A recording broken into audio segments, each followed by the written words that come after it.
Let's start with that call between the Prime Minister and the U.S. President. Donald Trump seemed to immediately praise Mark Carney on Truth Social following their call. So what do you make of that?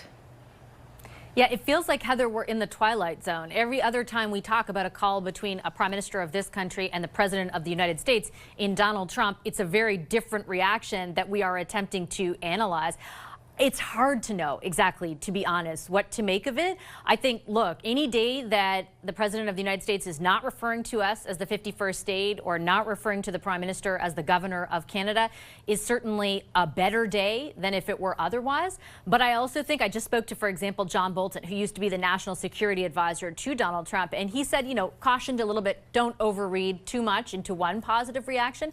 Although Donald Trump does base a lot on the personal relationship he develops with other world leaders, much more so than any kind of policy basis, that's for sure. You still never know with him, and certainly if anyone knows that, I think it's Canadians from coast to coast to coast. So there is some perhaps cautious optimism that this leads to something more productive. Mark Carney, for example, talking about the start of formal negotiations perhaps after the election, should he win, because remember, he might not. It could be someone else leading those negotiations.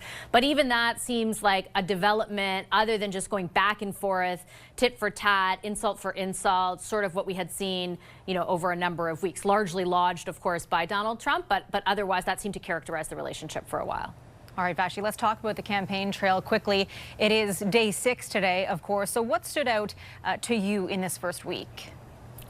I think exactly what we thought going in, best laid plans, right? The first half of this week was all about affordability, and I thought, hey, maybe Trump won't be the X factor that we thought he would be.